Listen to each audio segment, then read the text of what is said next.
Welcome back to Interjections. Inter Scudetto chances go up in smoke after a 1-0 loss to Roma, accompanied with Napoli winning 2-0 against Torino. We now sit 3 points behind Napoli in the table. I'm your host, Andrew. We've got the whole crew here today with me, Irfan, Miko, and Jay. Irfan, how are you coping through this grieving process? Not too great.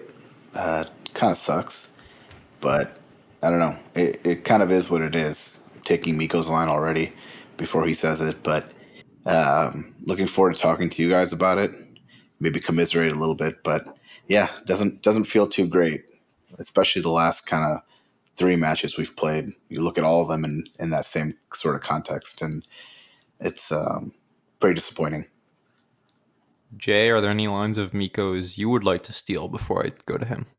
You caught me off guard here. Not really. I've got a few choice lines of my own to get to in a minute, though. Miko, you are actively locked out of your house, recording this podcast from your car. We appreciate the dedication. Yes, thank you. And to be honest, I'm not happy to be here talking about the recent events, but here we are anyway, and let's go. We gotta do this. I guess we do. So another shoe has dropped. We got ourselves aced out of the Coppa Italia on Wednesday against Milan, where you can check out the fantastic IJ Subito post match. And we had this match against Roma, and we were looking for a response for the boys, and we didn't get it. Roma dominated the first half, and honestly, Roma could have scored 2 or 3 goals in the first half. Their XG for the match ended at around 2, but they had multiple chances to score in succession, especially after they got their first goal. And we were never threatening. We had stretches in the second half where we had over 70% possession, but it was never dominant. We never turned the screw, and you can't point to a great goal scoring chance. Barella had the worst miss of the day by just being, I believe he took a Lautaro pass and just completely blasted across the face of goal. But it's not like we were cutting Roma open with any degree of precision. It was a really nothing performance, and I'm sure you've all seen the stat: 3 losses in a row, all without scoring a goal for the first time since 2012, and it sure feels like it, man. Like, this attack has been completely toothless. 3 big takeaways from the match. One, people aren't talking about this too much, but I do think this needs more discussion time, which is Pavard going off injured in the first half. Basek had to replace him. Surely Basek will be starting against Barcelona on Wednesday. But Pavard has now missed 18 games to various injuries since we signed him from Bayern. We don't know how many matches he's going to miss. Like I said, I'm sure he'll miss the match on Wednesday. On one hand, his injury last year let Basek have an opportunity to establish himself in the team, and Basek probably would have been banished into Palacios land if not for Pavard's injury last year. So it has been a benefit, but availability is a skill, and Pavard can't stay on the pitch. If you look at when he was at Bayern, he missed a ton of matches when he was there too. Like, this guy's just always hurt. The one everyone is talking about is the attack. I hit on it a moment ago. We cannot score a goal right now. People want to blame Lautaro. I get it, especially when you're a 9 million net striker and you're not creating any chances. Part of it's because he's dropping so deep and he's working in other facets of the game. He did put Barella in a great goal scoring chance yesterday. But the real problem is no one else is even contributing to the attack, and it just shows you how critical Thuram is to this team, right? We have done absolutely nothing since Thuram has been out, and Thuram has been dealing with these niggling injuries since January. He's been fighting through them. He's been a warrior for us, but latest reports indicate Thuram is actually going to miss the Barcelona game Wednesday. He only started jogging this weekend, and if he misses that game, man, we are in trouble. The last hot button issue from the match we can talk about is the penalty non-call on Basek. I know how all you are. I'm sure Jay won't care about it whatsoever, and Miko's going to be outraged by it. We can try and thread that needle and find the right level of discussion for it, I would say it was a penalty, but I'm not outraged by it. We were never finding a winner in that match. We didn't deserve to win the match, and therefore taking 1 point from Roma is moot. We'd still be behind on the table, and I'd still feel similarly about where our Scudetto chances are at for the season because, frankly, they're close to dead. We just look like a team out of gas. We're a marathon runner who has suffered a heart attack 22 miles into the marathon where we were close to finishing. We could see the finish line. And we're just too old and broken down, man, to do anything other than just crawl across the finish line. The Coppa Italia dream's dead. The Scudetto's on life support, and I'm struggling. I'm struggling to be angry about this. I know I'm supposed to be just absolutely livid that this team has choked itself out of 2 competitions with possibly a third incoming, but I'm just at the acceptance point of the grieving process. I understand what our fate is, and we can. I have some pointed criticisms of Inzaghi we can get to, but beyond blaming Inzaghi and Morata, there's just not a ton left in the tank for me in terms of outrage and anger. So I'll pose the question to you, Jay: is the Scudetto race over? I'm almost certain it is. At this stage in the season, a 6-point swing in the span of 2 games is, well, it's a bottle job. I don't think you see this kind of thing very often. And it's reminiscent of the 21-22 season when we blew the Scudetto despite having a 4-point lead over Milan at some stage.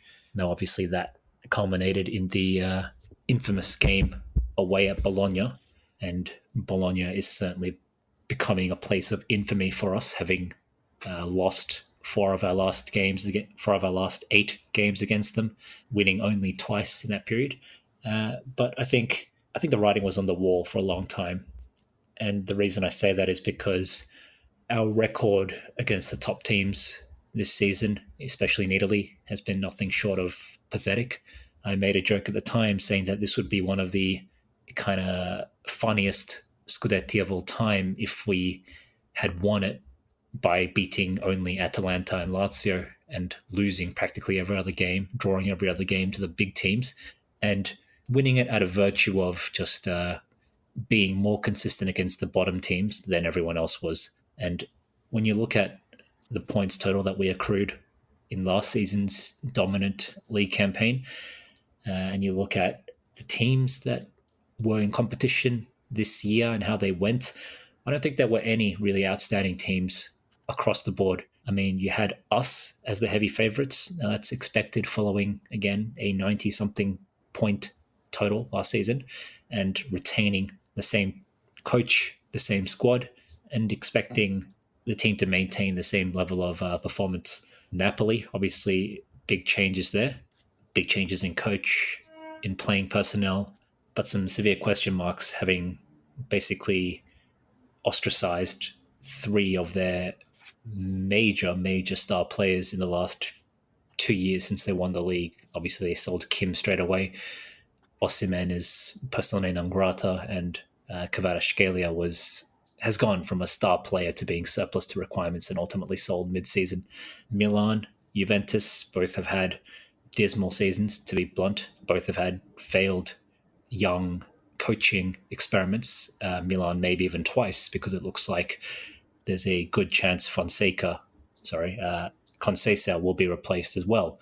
And when you look around the map, you have maybe us and Atalanta are always going to be one of the smaller fish traditionally, so it's hard to ever see them as a genuine Scudetto contender. But when you look around the landscape, the competition this season was mediocre. And despite that mediocrity, being unable to beat any of Milan, Napoli, or Juventus and I know some of these games were not in the league, but 9 games, 9 attempts we had to beat these guys and we couldn't manage it once. I think that's the chickens have come home to roost, and this is what we're seeing at this stage in the season.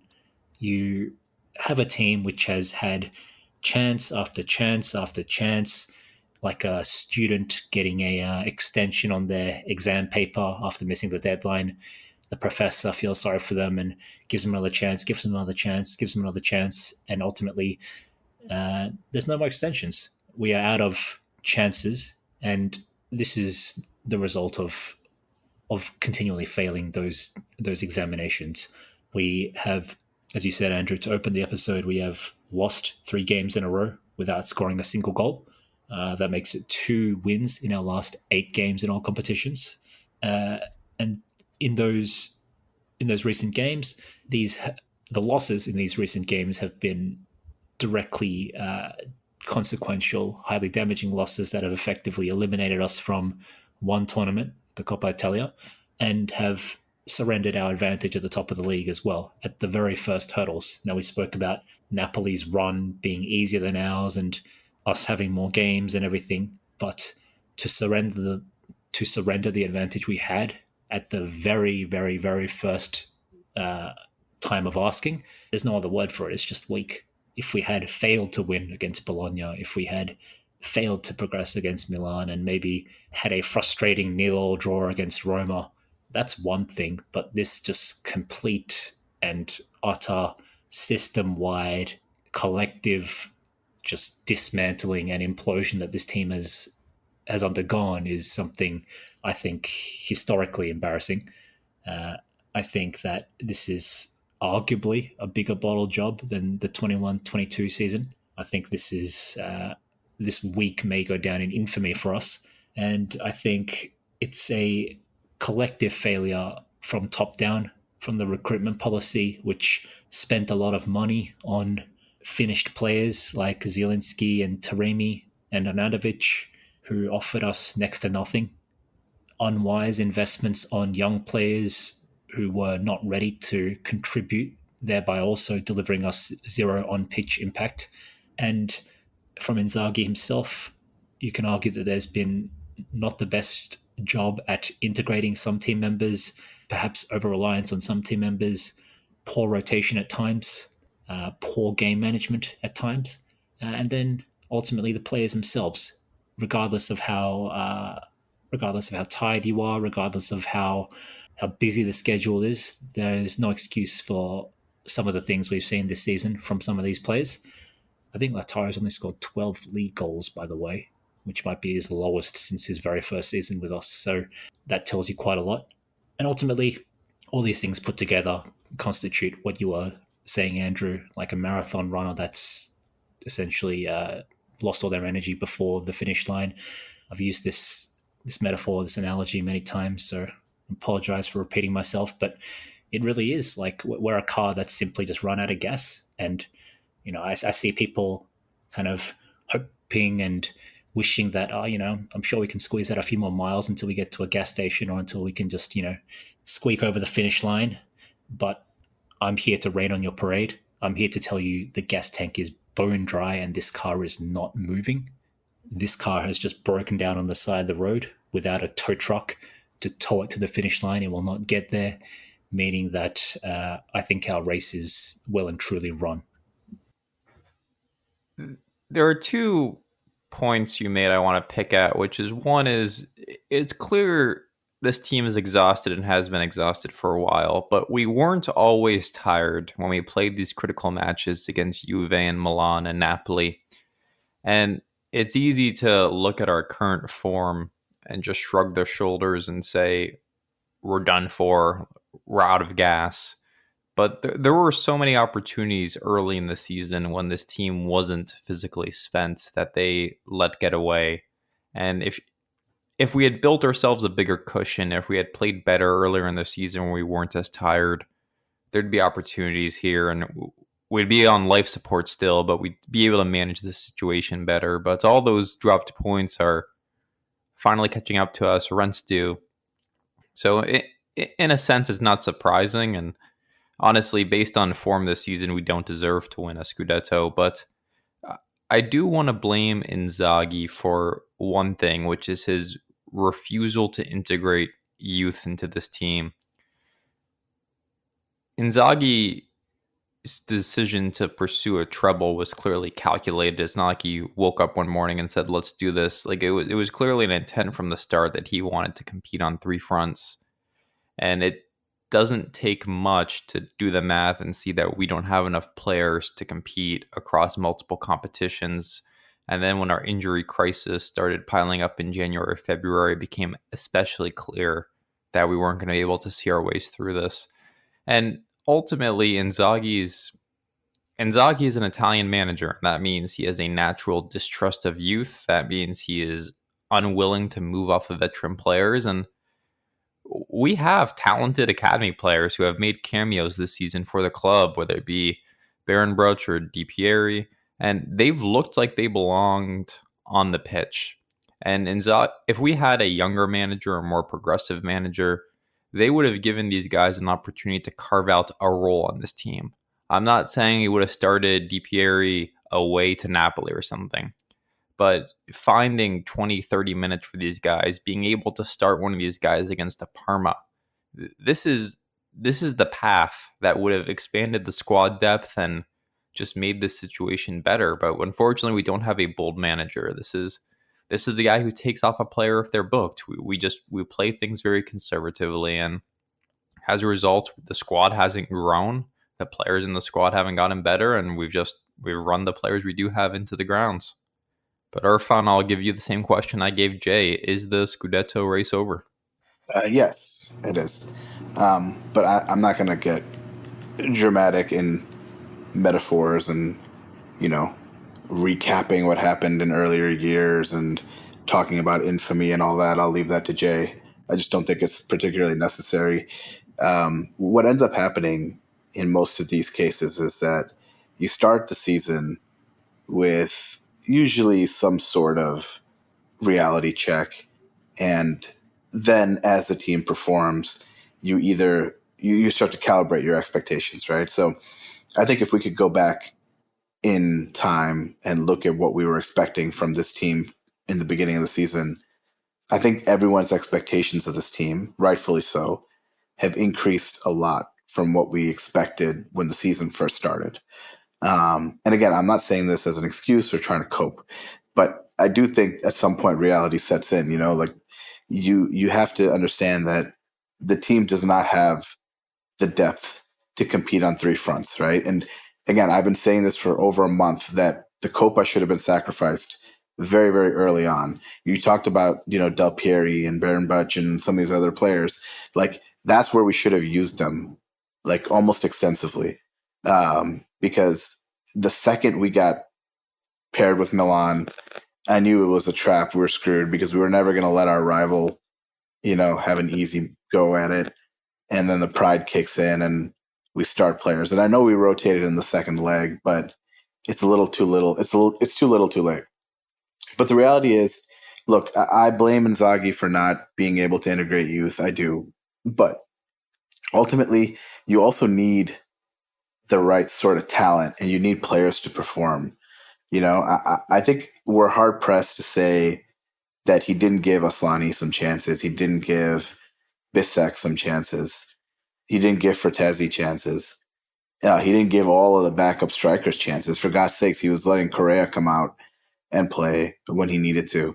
The players just didn't perform. I mean, ultimately, yesterday's match is a great example of the disappointment that we have in our squad, right? Because Bastoni was out, so Augusto was playing, and he was okay. And then you look at the rest of the team, and you had Fertezi covering for Mkhitaryan, and Fertezi again did a horrible job. I think there was some stat that said he completed 4 passes in the entire match, or something like that. And then, like you guys mentioned, whenever Thuram's out, we are completely hopeless. Arnautovic has a good moment here and there. Taremi and Correa have done next to nothing. And, Lautaro has played a lot, and I agree his league form has been a little disappointing. But he does do a lot of stuff off the ball as well to contribute. And when we need goals, we saw earlier in the season that Thuram was really carrying us. I mean, absent Thuram, I think this team would have been, fighting for fourth. So again, like it's hard for me to get too worked up about where we are when I look at the squad, when I look at the depth. And then when I look at, frankly, like the players just didn't pan out. Like it was a good idea in theory to get Zelensky. I know we were excited about it, but between injuries and between his performances, it just hasn't really panned out. Fratesi has been probably one of the biggest disappointments in this entire club. You look at teams, I'm only going to mention this once. You look at teams like Milan, you look at teams like Napoli, they're getting tons of goals from people like Reindeers and McTominay. And Fratesi should easily be that guy for us. There's no reason why he can't perform at that level. And he just consistently has not. So when you get into this level of attrition, when you get into this part of the season, you need unexpected players to help you, win, or you need other players you've added to kind of pick up the slack. And we just have not had that at all. When I look at this team, I can't think of really any players other than maybe Augusto and Taram and Dumfries probably, who have really exceeded what the expectations should be from such a player. Like everyone, I think, has either performed at expectation or, frankly, well below it. And over the course of the season, a good quality squad can cover up a lot. But if you're going to win the Scudetto, you need other players to step up, and you need, contributions from other players. And outside of our starting 11, there's really nobody on this team that can deliver that for us. And we talked about personnel going into the season. We've talked about it a few times during the season. If you really want to look at when this treble dream was lost, it wasn't lost this week. It was lost during the January transfer window when we did not do anything to really help the squad, right? Like you mentioned Palacios today, and it was hilarious because when you first mentioned him, I was like, I have no idea who this guy is. Like, wait, I completely forgotten that he was even on the club. And, not fortifying the squad in January, if you had these lofty expectations, is really what cost us the Scudetto.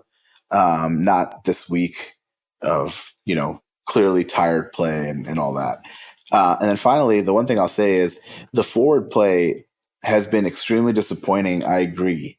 But I think a lot of that starts from the midfield. You mentioned that Lautaro has to drop back a lot to do a lot of extra work, and spends a lot more time setting people up, it seems like, than he is scoring goals. Part of that is that's just the way he is as a striker, and he's not the most clinical finisher or the most, kind of nuanced, mover in the box to get himself open. I agree with all that. But frankly, the bottom has fallen out of the midfield, in my opinion. Yeah, Barella had a bad miss.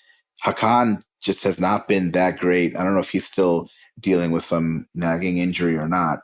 And then Mkhitaryan wasn't there. Vertezi was playing. But frankly, even Mkhitaryan, the way he's been playing recently, he's not, in my opinion, been playing that good. The midfield has just not done a great job. And without the core spine of our midfield clicking, I think it's really hard for the rest of the team to step up.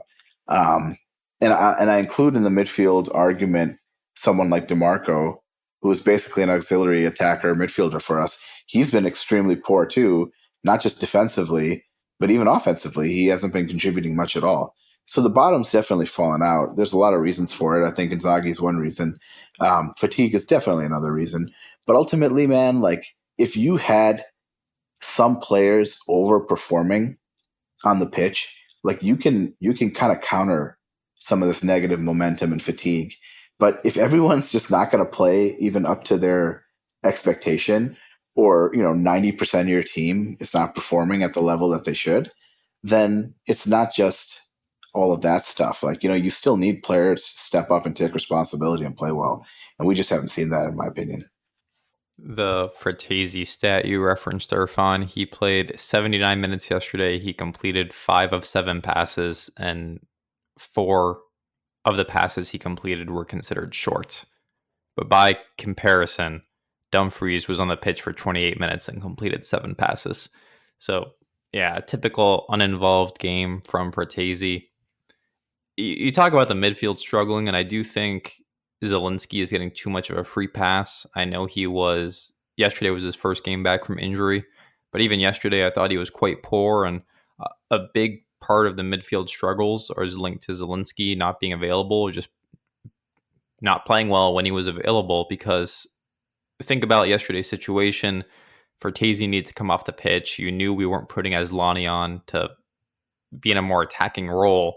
And we just didn't have any answers. We didn't have any solutions with Mkhitaryan out. We ended up playing Correa and having him sit as a deep lying playmaker. Just the pieces of the midfield have not fit together well whatsoever. And to your point about the January Mercato, I would point to Zalewski and say that's like he is an example of what this team needed more of. He is a young player who's clearly like he does not look tired the way the rest of this team does. He has this spark in him where when he's on the pitch and he has the ball, he's like trying different things. He has ideas. And yeah, I mean, it's a lot of dribbling, stopping, and crossing. But you know what? At least there's something unique to his game. At least there's a bit of energy. It doesn't feel lethargic. And we needed 2 or 3 players like that in January here on loan who would just give this team an injection of some sort. I don't think it's a coincidence that every time Zalewski comes on the pitch, it feels like he's dominating possession for our team because he's one of the guys with actually legs under him. So, missed opportunity in the January Mercato, but this is what happens when you're owned by a faceless corporation. They don't really care how the team performs this year as long as they're making money, and we've made lots of money this year. Miko, let's get you in here. How are you feeling? Yeah, as said from the beginning, not great, not great as much as I would wanna hope that there's still kind of chance for the title. It's it's practically over. It's hard to imagine that Napoli would drop enough points.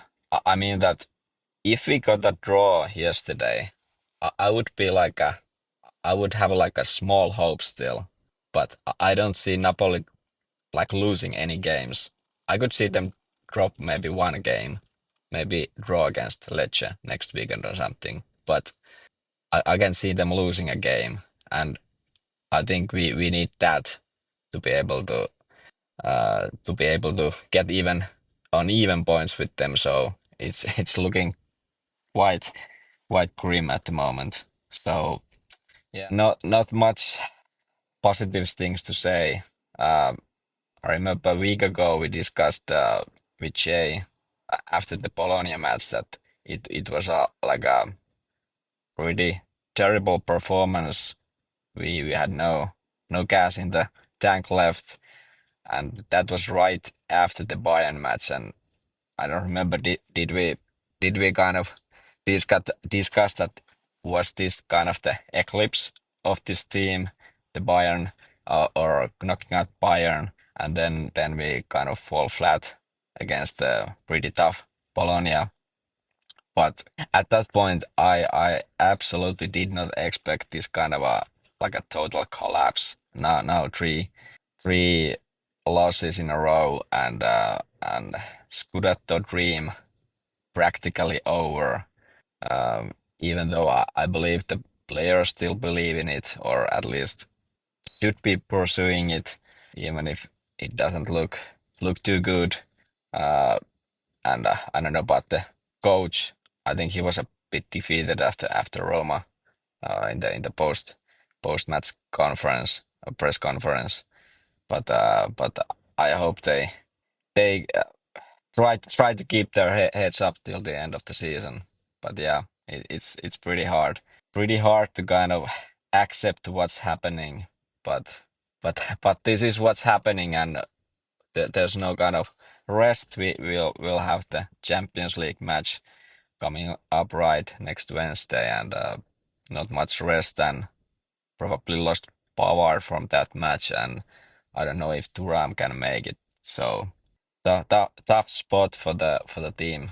Uh, and you guys made great points already, like why we are here and why this ended up happening. So I'm not going to repeat on those lines anymore. But just want to comment that how would I put it? I'm I'm more on your lines, Andrew, what you talked about after the Milan match that kind of in a positive note in a sense that we've come this far, and it feels that this was the best what was like possible to get out of this team. And maybe if we start to blame someone, maybe the Inzaghi or the club policy of going after all possible trophies was not the way to go. Like at the start of the season, that was not the target. I'm pretty sure that was not like the club policy to go for every title and not accept anything less. I believe it was like much more lower, but as Irfan kind of pointed out, it kind of the targets grew during the season, how we did in the Champions League and so on. But then there should have been some kind of a reality check in maybe in January. Either go for the market hard, which we did not do. We just replaced Buchanan with Chalevsky, which was a okay move, but like not not enough at all in a sense that the team wasn't improved in attack and so on. And now now here we are probably winning nothing in the end, which is bit of a bummer. And I kind of I kind of want to say that uh, Napoli, they've had this all season long. They had this situation where they don't have to play the midweek games, so they have this advantage. And we talking about this already in autumn that we need to gather nice cushion, like you, Andrew, referred earlier. And we didn't do that, and now we are here. So it kind of panned out like we talked earlier. And it's a bit of a shame that we didn't react to that, for example, in the January market, or then kind of make the decision that okay, let's just drop the Coppa. Let's use like our reserves, and we don't we don't use Lautaro in those matches at all, or something like that, because he's one of the guys who's been like so overused that it doesn't make any sense. Again, he played 90 minutes, and he's been playing way too many matches where he's played all the minutes, and it's like so visible now. He was like probably one of our worst players yesterday against Roma, because the legs weren't just moving at all, and he was slipping all over the place, and it was not a good match by him yesterday. So all in all, pretty kind of not devastating. I'm kind of over it already. Pretty soon after the match, but it's just very very kind of unfortunate that we probably end up with no titles after this kind of season, which looked very very good, especially right after we knocked out Bayern, and I think we were like leading the league at that point. Like, was it like 3 points or something like that? And as Jay said, we blew it away in two matches, completely overturned the Scudetto race there. So kind of kind of disappointed. No way around that. Yeah, yeah. There's absolutely no way you can be anything but disappointed to end the season trophyless when we all feel like we have the best starting 11 in Italy, the best squad in Italy, despite all the shortcomings in this team. Maybe it speaks to the mediocrity of our competitors, but we all were expecting something out of this season. And like I said on Thursday's episode, I don't care in a vacuum that we're not winning the Coppa Italia. The Coppa Italia doesn't matter to me almost every season, but when your manager's out there talking about a treble, and when you're playing your direct rival who you have not beaten in 5 attempts this season in the competition, it creates meaning. It creates the sense of anger or outrage because of your inability to get over this hurdle. And it's something we're going to have to live with, because I've seen people talk about getting rid of Inzaghi, which I find to be a preposterous position given everything that's gone on this season. But yeah, I mean, you have to reflect back on what has been mostly a window of missed opportunities the past four seasons. I'm glad we got number 20. I'm glad we were able to get our second star before Milan. But is that the biggest accomplishment of the last 4 years? We'll have to see, depending on how poorly Wednesday against Barcelona goes. Any other thoughts on the Scudetto collapse before we get into Barcelona? All right, let me set the table for this Barcelona match then. So, away trip on Wednesday to Barcelona. Barcelona finished with an identical record to us in the league phase of the Champions League with a superior goal differential.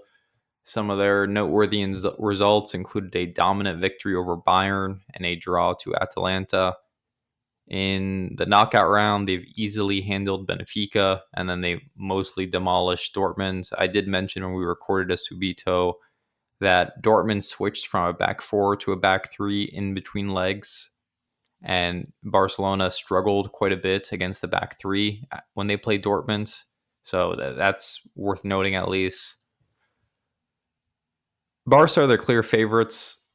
I mean, according to the bookies, they're the clear favorites. But if you ask the average fan, they would also be the clear favorites. There's this clip going around social media of the Paramount Plus studio guy, Grella, who just rips into Inter after yesterday's performance and says there's no way they're turning on their switch again after yesterday's performance against Roma.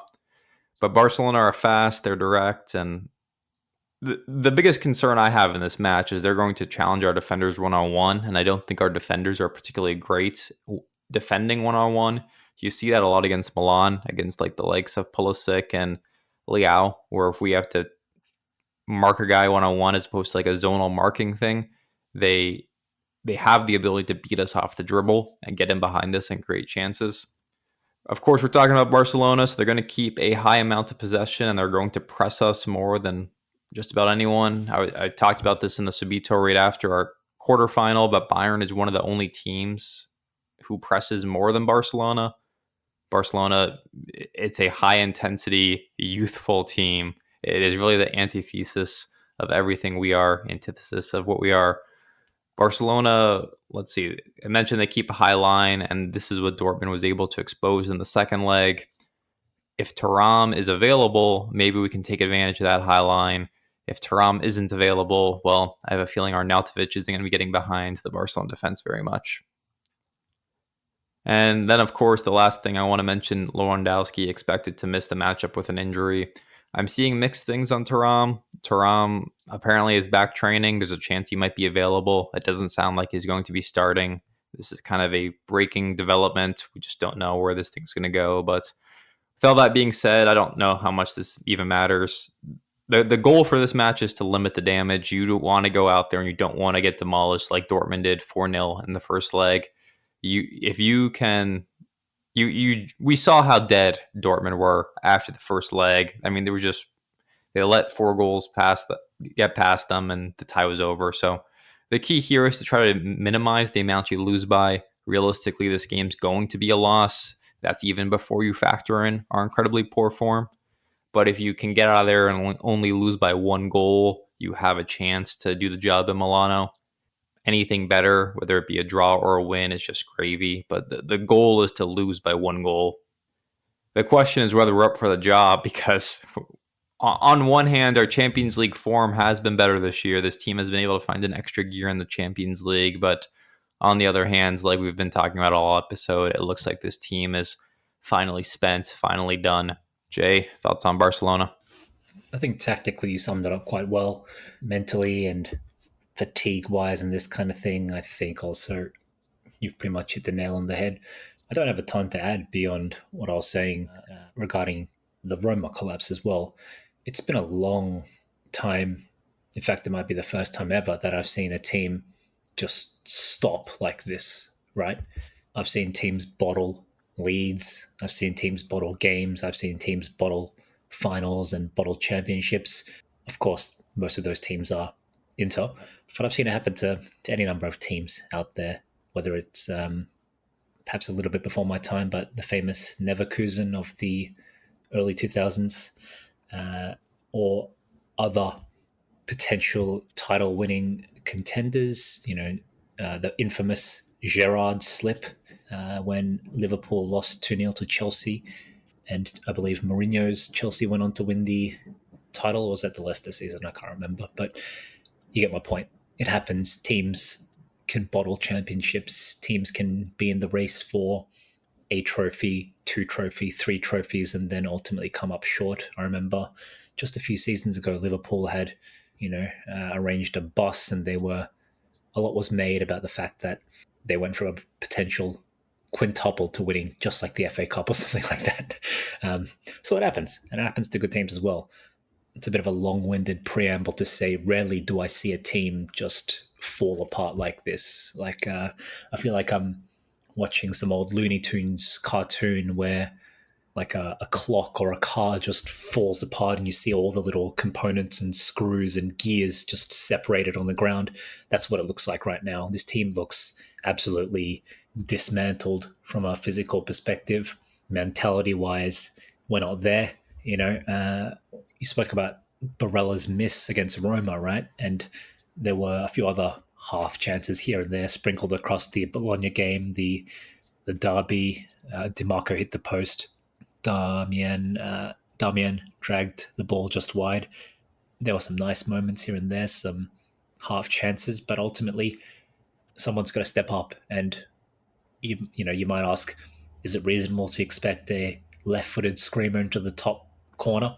Well, fuck, if that's what it takes, then yeah, because that's what this level of football comes down to. That's what you need to win championships, to win Champions Leagues, and to win trophies at the elite level of football. And we haven't been able to do that. Not a single player has been able to extract a highlight or a single noteworthy moment of quality in the last 3 games put together. That's really telling about where this team's confidence level is at right now. And like I said, I feel that that's all related to the fatigue level. It feels like this team just went all out against Bayern Munich, and again, like a car being pushed to the limit, we just pushed the car too hard, and it suffered a catastrophic breakdown, engine failure.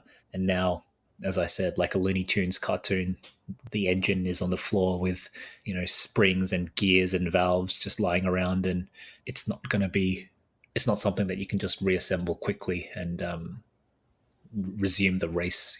The race is running, and other competitors are in functional cars, and I don't think we have that anymore. So doom and gloom. I think we're not going to win a single game until the end of the season. Thank you. Lovely. Irfan, do you take any solace in the fact this team has kind of got itself off the mat and played better in the Champions League throughout the season? Maybe it has one more rise within it to, meet the occasion and give Barcelona a proper fight? Yeah, I mean, I think it's possible, but it really does, to me, depend on, in line with my rant earlier today, it really depends on kind of what team we're putting out there. Unfortunately, we're kind of at the point where anything absent, our starting 11 is really putting us at quite a disadvantage. I love Augusto. I think he's great, but if Bastoni's not starting, it's an issue. And I know he was suspended, so he should be fine for the Barcelona match, unlike Roma. Pavard injury worries me, although I do think Bisek can do a good job against Barcelona because he does have the physical prowess needed to kind of keep up with their team. But Pavard is, I think, a little bit more sound defensively in making those key tackles than Bisek is. But to be honest, Bisek played really well against Bayern as well. So I think Thuram's kind of the key. If Thuram is playing, then I think we have a decent shot at coming out of this first leg, with the fighting chance. If Thuram is not playing, I lose almost all hope, only because it forces Lautaro to do a bunch of other stuff. And like you guys said, they keep a high line. They're going to press. So our ability to break through that will be severely hindered if Thuram's not playing.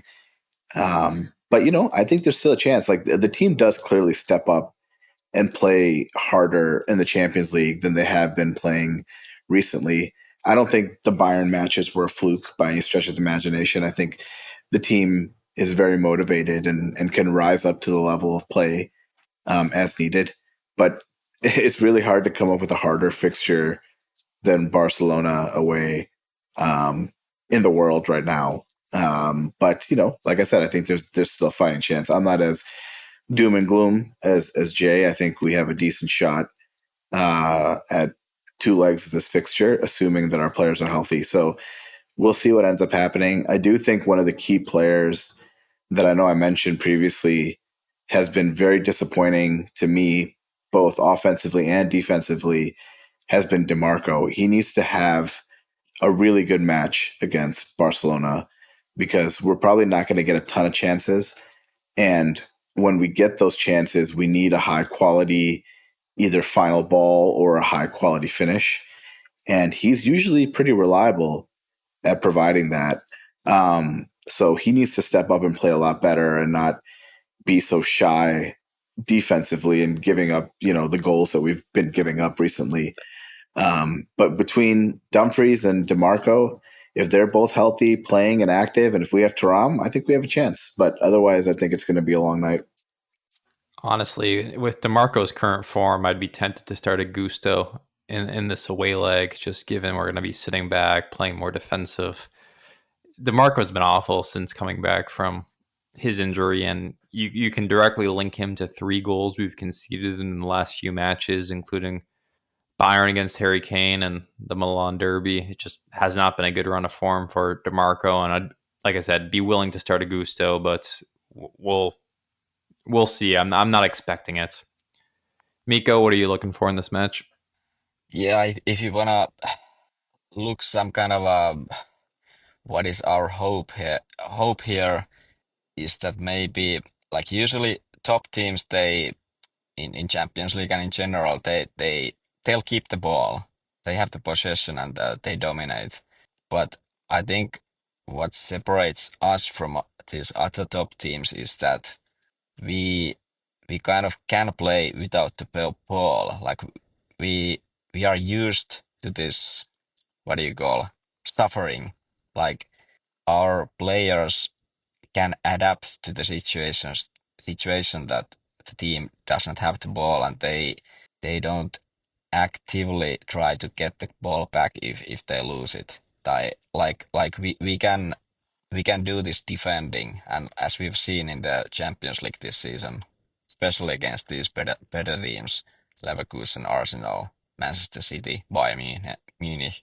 Uh, I think that's our kind of way. If we can frustrate Barcelona so that they don't score too many goals, maybe that's our key to be able to have a chance in this matchup.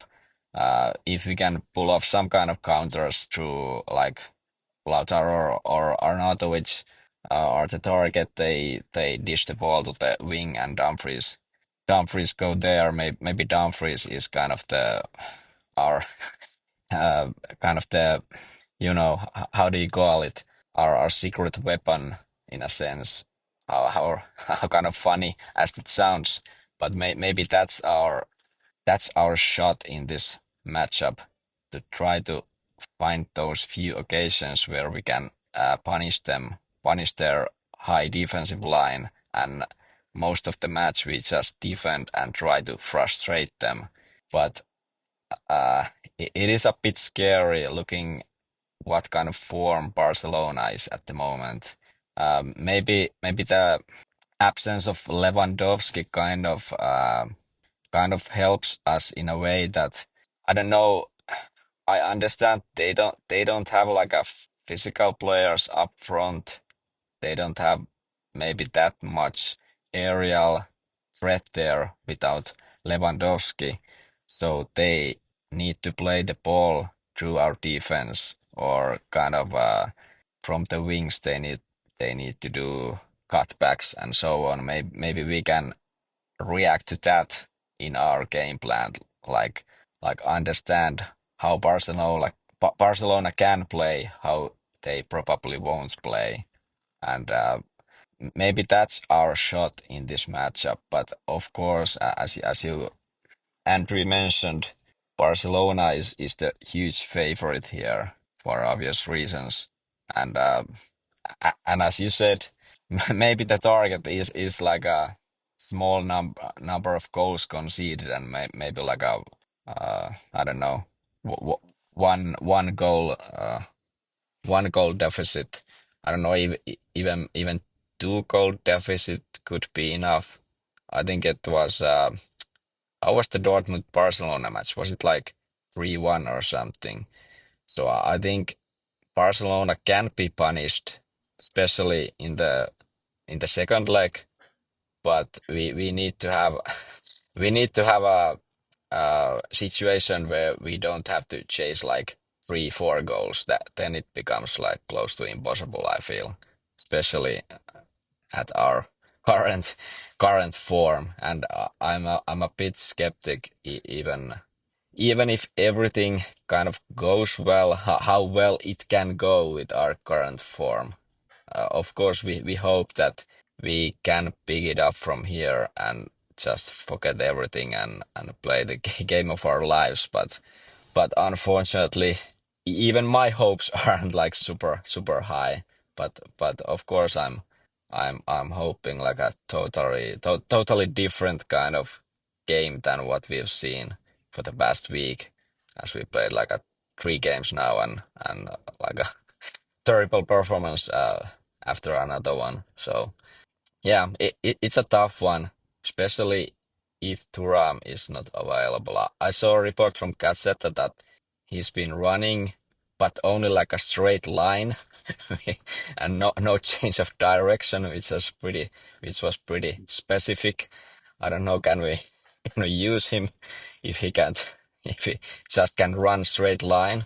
Maybe we use a tactic or Thuram in the center circle, and he just runs through their defense, and others follow through. But yeah, it it feels that he might not be ready for this match, which is a bit of a bummer. Hey, But Lautaro can only run let's in straight lines. yeah, but I don't know how fast. Yeah, Uh, he's so done at this moment. So I feel that Lautaro can be only this kind of a target man. You play the ball to him and he dishes them to the wings or somewhere. But let's see. Let's see. Gotta hope as long as there's matches to be played. Well, that's a cold dose of reality when Miko's not even being optimistic. So I'm afraid Yeah. to ask, but can I get a prediction on the match from Jay? I said previously that against Bayern that we're due for like one big beating. I mentioned previously that one of the things that was a very low level kind of boast was that despite all our ups and downs, despite the banter era that we had gone through, we never received any humiliations the way that like Milan were destroyed 5-0 by Atalanta or demolished 4-0 by Lazio, and even Real Madrid, teams like this have been demolished by 4 goals and more. The worst we ever got was 4-1 against Napoli, 3-0 Fiorentina, and very recently 3-0 against Milan. This is where it all ends. This is where the curtain comes crashing down, and Barcelona are going to give us an old-fashioned Champions League humiliation, the type you used to see Barcelona against Victoria Pilsen 8-0 kind of thing. So I'm going for a 6-1 Barcelona victory. 1 goal from Pedri after humiliating Bastoni to get his revenge after that famous photo where, oh, that's Gavi, isn't it? Where Bastoni is dragging Gavi along the floor. All right, we'll still give a goal to Pedri. We'll give 2 to the best player in the world, Lamine-Yamal, and we'll give 3 to Rafinha, all from the same way, cutting in from the left and burying into the far corner. And our goal, Are you I'll give it an own goal from Chesney for old time's sake. are are you those stock market doom and gloomers who keep saying the same thing and market is going to collapse and one day when it will collapse you can say that you were right. Is this the case? I guess that's the Proven case. strategy. Miko, why don't you take a look at the stock market right now? Yeah, maybe not look there either. Uh, All right, go ahead, I've Miko. got yeah. What I'm gonna say, I I'm gonna say that Barcelona is going to win, but they're gonna win by 2 goals. They're gonna win 2-0, and the hope isn't dead for the second leg. So let's go with 2-0 Barcelona. Irfan? I'm actually going to go 2-1 Barcelona. I think we're going to score. I think we'll be able to keep it close and leave it all for the second leg. You know, for all the people who might be attending the second leg, probably the best case scenario. So I would go 2-1 Barcelona. And for our goal, I'm going to say that our goal comes from Lautaro. Little known fact, Irfan will be at the second leg of the semifinal, so he'll get to watch the Troubled Dreams fully disappear in person. Yes. Thanks for that. I'm going 3-0 Barca. I just don't see it with this team. I want to believe that we have this Champions League form that's going to rise above, but the last 3 games, this team has looked absolutely cooked. Thuram might not be available from the start. I think this is going to be like Barca scores a goal around like the 30th minute. They get a 1-0 lead.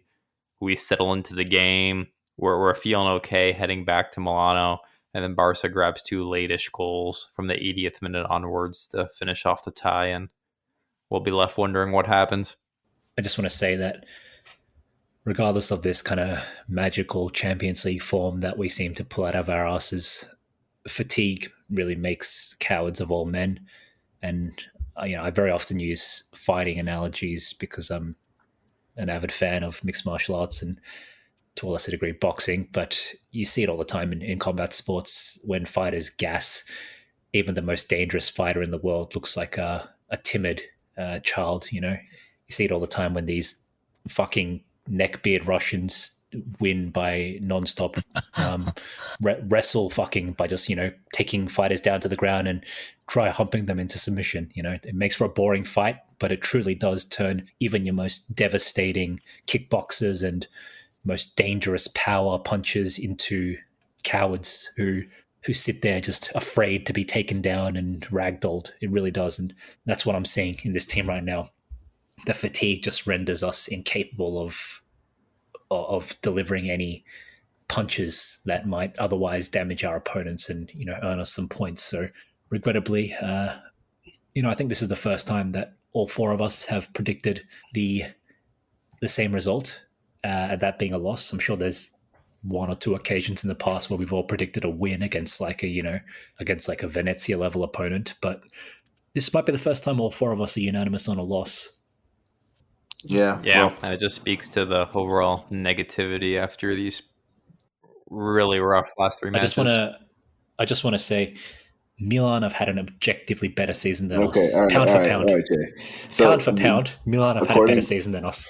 According to Jay's world, where it's like Tyson versus Paul, and we're Tyson, and we're in Barcelona's like, what is it? Jake Paul, Logan Paul? I forgot who it is. That might be a more apt comparison given the age we're dealing with. We're like the oldest Champions League squad like of all time, something like that. But no, Milan have objectively not had a better season than us. Milan are objectively still a joke. And this attempt to trigger me late in the podcast has worked. And the one thing I'll say about this season is at least we're not Milan. Okay.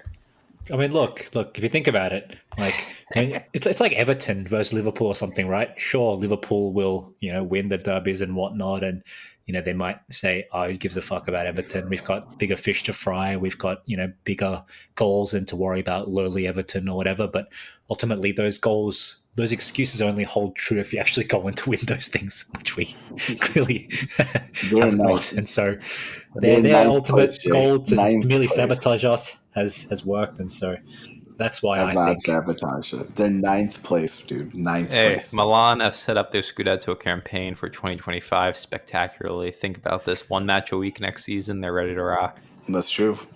Maybe they can bring back Pioli. I think Pioli's gone to Roma, isn't he? Oh, is he? Okay. Watch Is them get Ranieri retiring? Why would Ranieri leave after bringing them possible Champions League football? But he always does. I don't know, but I recall seeing that I think it was a caretaker arrangement, and I think they're going to stick to that arrangement. I could be watch Milan. Watch Milan get Allegri. Just Oh to, man, Allegri won how many Scudetti in a row? that's what I'm saying. Well, actually, you know what's going to happen is Conte Conte's goes to going to, Milan. yeah, he's going to rage quit Napoli, and find another team that plays once a week, and then just go over there. That's what he's going to do. He's going And to pull win Conte. another Scudetto. Hopefully, Yeah. he sells Leao to fund the Lukaku transfer. Yeah, exactly. Sell Leao and Pulisic to bring in Lukaku and McTominay or something. That'd be it. There it is. I was waiting for you to mention McTominay. I knew it was going to happen, Jay. I knew it was going to happen, but it was a little more subdued than I was expecting. Look, I'll just end by saying that I forgot what I was going to say actually, but I'm sure it wasn't anything helpful, so no big loss. Was it something about Milan? Probably. Potentially. Reindeers? Was it reindeers? Yeah. Like yesterday, Barella's shot dragged wide across the face of goal. Rangers would have smashed that into the top corner. You know this to be true. All right. That's what happens when Miko drops early. We lose all kind of pressure. All right. Well, let's get out of here. Irfan, do the honor. Take us away. No, I don't even want to. Okay, fine. Forza. I'm gonna do it in the American way to show my disgust. Forza Inter Milan. Now, if you're gonna do it American, you have to make that Z and S. It's Forza Inter Milan. Forza Inter Milan. You can't pronounce it. It's Forza Inter Milan. That was really good. Maybe Jay should do it. Go ahead, Jay. I think I've already done it. All right. Well, we'll give you guys a Subito post Barcelona, provided we don't lose 6-0. We'll catch you all then. See ya.